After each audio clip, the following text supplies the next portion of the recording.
Robert T Kiyosaki कहते हैं कि पैसा मेरे लिए काम करे और मैं पैसे के लिए काम न करूं। मेरा ये पहला सबक दरअसल ताकत के बारे में था। अगर आप पैसे के लिए काम कर रहे होते हैं तो आप अपने मालिक के लिए काम कर रहे होते हैं। आप अपनी आज़ादी उसके हाथों में दे देते हैं। अगर आपका पैसा आपके लिए काम कर रहा होता है तो आप अपने पैसे के, काम के, अपनी ज़िंदगी के खुद के मालिक होते हैं। एक बार हमारे लिए काम करने वाले पैसे की ताकत का ज्ञान हो जाए, फिर हमें पैसे के लिहाज से स्मार्ट हो जाना चाहिए। पर हमें डराने वाले लोगों से निपटने के लिए आपको कानून और अपने आसपास के माहौल तथा मार्केट कैसा चल रहा है, साथ में सिस्टम की भी समझ होनी चाहिए।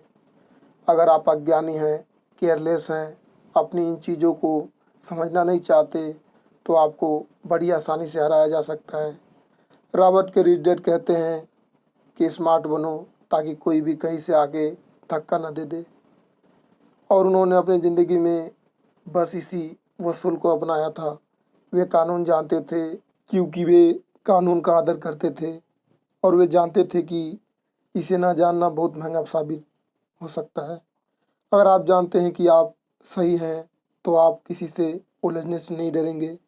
आप किसी के सामने अपनी बात रख सकते हैं, चाहे कोई भी हो। रॉबर्ट के पुअर डैड हमेशा कहते थे कि वे कुछ भी करके कोई नौकरी कर ले। वही रिच डैड कहते थे कि क्यों ना मालिक यानी नौकरी देने वाला बन जाया जाए। बचपन में उन्हें समझ नहीं आया था कि क्या बना जाए, लेकिन सच तो यह है कि रॉबर्ट के रिच डैड नहीं होते तो वे किसी जगह नौकरी कर रहे होते। उनके रिच डैड ने बार बार याद दिलाया कि भीड़ के साथ चलने की ज़रूरत नहीं है। अपनी सोच रखो, अपनी समझ रखो और फिर अपनी ज़िंदगी की दिशा खुद तय करो।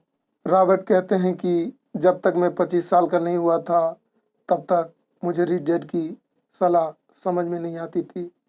उन्होंने कुछ दिन पहले मरीन क्राफ्ट छोड़ी थी और जिराक्स कंपनी के लिए काम कर रहे थे। वहाँ उन्हें बहुत पैसा मिल रहा था, पर बार बार अपनी वेतन को चेक करते थे और निराश होते थे। टैक्स इतना ज़्यादा था कि उन्हें और ज़्यादा काम करना पड़ता था। अपनी ज़रूरतों को पूरा करने के लिए धीरे धीरे वो सफल होने लगे। जो उनके मालिक थे उन्होंने उन्हें प्रमोशन दिया, उनकी वेतन बढ़ा दी। उन्हें ये बात सुनकर बहुत अच्छा लगा। पर जैसे ही उन्होंने अपनी बात रिच डैड से शेयर की तो उन्होंने कहा, अच्छा तो तुम्हारे मालिक अमीर बन रहे हैं, तुम्हारी कंपनी अमीर बन रही है, तुम किसके लिए काम कर रहे हो, तुम किसे अमीर बना रहे हो। फिर उन्होंने 1974 में जिराक्स के एक कर्मचारी के रूप में अपना पहला कॉरपोरेशन बनाया और अपने काम से काम रखना शुरू कर दिया। पहले से ही उन्होंने संपत्ति वाले कॉलम में कुछ चीज़ें लिख रखी थी और खरीद रखी थी, पर उन्होंने ठान लिया था कि उन्हें और ज़्यादा बढ़ाना है, उन्हें अपने संपत्ति और बढ़ानी है और उत्तरदायित्व को और कम करना है। जैसे समय बीतता गया, जैसे जैसे पैसे की समझ बढ़ती गई, इसके गणित और व्यवहार को समझ लिए उन्हें अपने रिच डैडी की सलाह सही लगने लगी और एक अच्छे कर्मचारी बन गए। वे सुबह जाते थे, मेहनत से काम करते थे, ज़्यादा से ज़्यादा पैसे कमाते थे और अपने रियल एस्टेट में इन्वेस्ट करते थे। वो समय भी ऐसा था कि नई नई चीज़ें, नए नए विकास हो रहे थे जिसमें संभावनाएं तलाशी जा सकती थी। तो उन्होंने जिराक्स मशीनें बेची। जितनी ज़्यादा वो मशीनें बेचते उन्हें उतना ही ज़्यादा फ़ायदा हुआ, लेकिन वो उन्हें नहीं मिलता था बल्कि उनकी कंपनी को, और रॉबर्ट के जेब से टैक्स कटता था। ये बहुत ही मोटिवेशनल था। ऐसे समय में लोग निराश हो जाते हैं, पर रॉबर्ट ने इसको सकारात्मक लिया और वे इस नौकरी के जाल से बाहर निकल आए। वो ये समझ गए थे कि उन्हें किस तरह से बाहर जाना है, पर जल्दीबाजी में उन्होंने नौकरी नहीं छोड़ी। धीरे धीरे मात्र 3 साल में ही जिराक्स कंपनी की तुलना में अपने छोटे से कॉरपोरेशन कंपनी से ज़्यादा कमाना शुरू कर दिया। कॉरपोरेशन रियल एस्टेट में निवेश करने वाली कंपनी थी। वो पैसा जो कि अपनी संपत्ति से कमा रहे थे, वो उनके लिए दोबारा काम कर रहा था। अब उन्हें फ़ोटोकॉपी बेचने के लिए दरवाजे-दरवाजे जाने की ज़रूरत नहीं थी। अपने रिच डैडी की सलाह से बहुत फ़ायदा हुआ।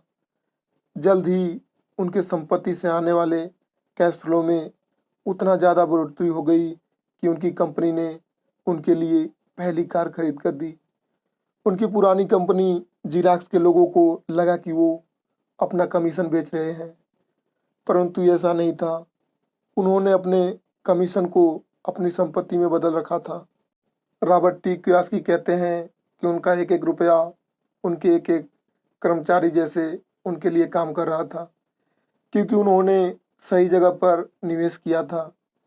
अपने रिच डैड से सीखे गए सबक के कारण वो अब चूहा दौड़ के खेल से बाहर आ गए थे और कम उम्र में ही एक मालिक बन गए थे। स्कूल में पढ़ाया जाता है कैसे कर्मचारी बने, पर अपने अमीर डैड की बात मानकर वे एक मालिक बने।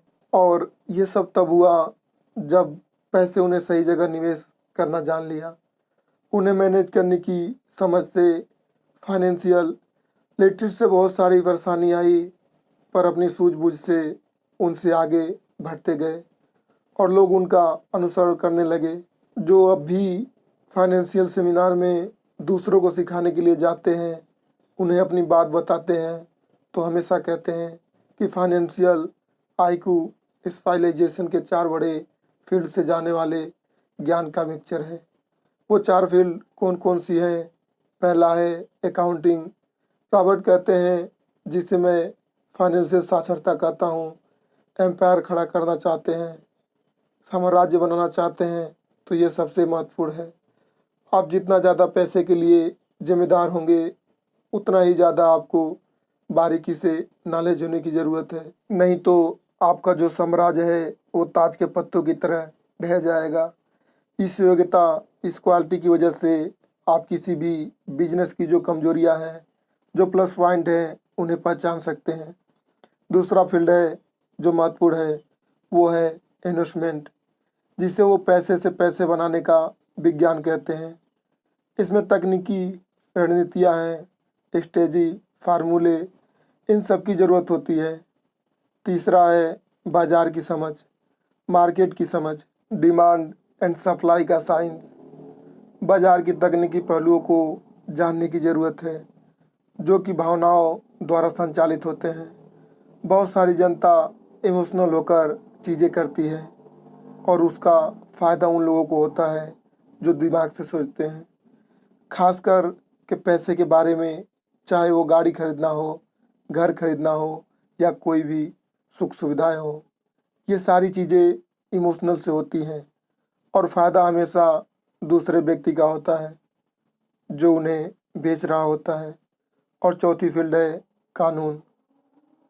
एग्जाम्पल के तौर पर अकाउंटिंग, इन्वेस्टमेंट और बाज़ारों की तकनीकी व्यवस्थाओं के सहारे कॉरपोरेशन की जो क्षमता थी वो बहुत बढ़ गई थी। कोई भी आदमी जिसे कॉरपोरेशन द्वारा दिए जाने वाले टैक्स के फ़ायदों और सुरक्षा का ज्ञान हो, वो बहुत तेज़ी से तरक्की कर सकता है और अमीर बन सकता है। पर वैसा करना जो कि किसी नौकरीशुदा कर्मचारी के लिए पॉसिबल नहीं है। उन दोनों में उतना ही डिफरेंस होगा जितना कि एक पैदल चलने वाले इंसान में और एक उड़कर जाने वाले में होता है। ये अंतर बहुत ज़्यादा है। कुल मिलाकर ये कहा जा सकता है कि अपने रिच डैड की गाइडेंस को फॉलो करते हुए रॉबर्ट टी कियोसाकी एक सफल इंसान बने, जिन्हें दुनिया फॉलो करती है, जिनकी लिखी बातें पढ़कर, सुनकर आज भी लोग मोटिवेट होते हैं। अगर आपको वीडियो अच्छी लगी है दोस्तों, तो लाइक, शेयर, कमेंट और चैनल को सब्सक्राइब करना न भूलें।